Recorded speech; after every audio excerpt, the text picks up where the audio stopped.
পড়ছে, কেউ গরু চুরিতে ধরা পড়েছে, কেউ কয়লা চুরিতে ধরা পড়েছে, কেউ চাকরি চুরিতে ধরা পড়েছে। সব মাথা মোটা ছাগলের দল, অশিক্ষিত জনতা খেবলে এরা এদের প্রত্যেকের বাপের নামও ভুলে যাবে। এটাকে তালাক তালাক তালাক বলে দিলাম আর সম্পর্ক চিহ্ন হয়ে গেল নাকি? হ্যাঁ, এরকমভাবে হয়? নমস্কার, বেঙ্গল জার্নালে আপনাদের সবাইকে স্বাগত। আজকে আমার সাথে রয়েছেন বিজেপির প্রখ্যাত নেতা সজল ঘোষ মহাশয়। দাদার কাছে, দাদা কেমন আছেন? ভালো আছি। আপনি ভালো আছেন? আমি আছি। লোকে বলছে, আমি বলছি যে যখন যারা জিজ্ঞাসা করছে ভালো আছেন, আমি বলছি আছি, এটাই ভালো। এই বাংলায় পশ্চিমবঙ্গে আছো, এটাই ভালো। এর থেকে আবার ভালো আছি কি প্রশ্ন? হ্যাঁ, কলকাতায় বাকি আরও 1 নম্বর পুজো বললে তখন নিশ্চয়ই আমাদের কথা বলি। বলছি যে গত কয়েক বছর ধরে আমরা দেখছি যে প্রশাসন কিন্তু একটু সাহায্য করছে না। না করলে কি গেল এলো? ওরা যাদের সাহায্য করে তাদের কি অবস্থা হয়েছে? ওরা যাদের সাহায্য করে তাদের কি হয়েছে? কেউ গরু চুরিতে ধরা পড়েছে, কেউ কয়লা চুরিতে ধরা পড়েছে, কেউ চাকরি চুরিতে ধরা পড়েছে, আলটিমেটলি ধরাই পড়েছে।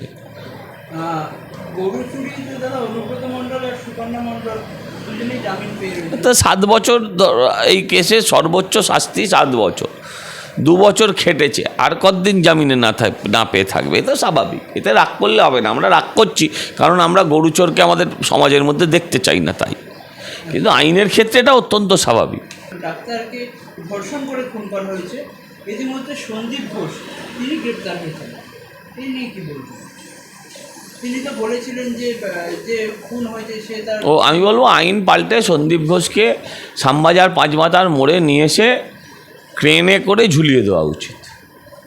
সোমবারে জুনিয়র ডাক্তাররা আবার কর্মবিরতিতে যাচ্ছেন এবং তিনি বলেছেন যদি 1000 ডাক্তার কর্মবিরতিতে যান তাহলে 5000 লোক নিয়ে তিনি মেডিকেল কলেজ ঘুরে দেবেন বা জুনিয়র ডাক্তারদের ঘিরে ফেলবেন।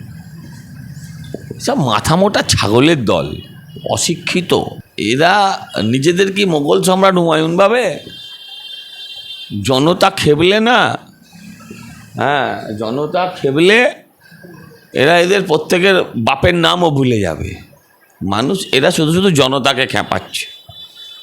আমরা আসলে ওখানে যেখানে আছে সেটা মুর্শিদাবাদে বলে সম্ভব হচ্ছে। ও এসে বলুক না একবার কলকাতা শহরে এসে একবার বলুক।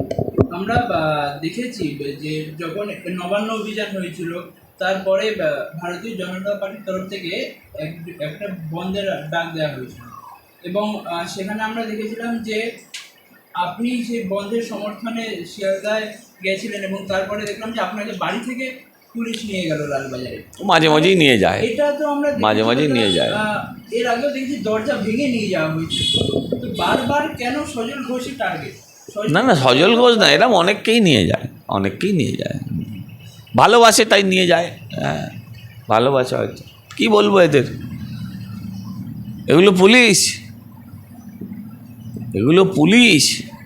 কয়েকদিন আগে ডিবিসি বন্যার জল দেখলাম ছেড়েছে, তো মুখ্যমন্ত্রী বলেছিলেন যে ডিবিসির সঙ্গে সম্পর্ক ছিন্ন করে দেবে।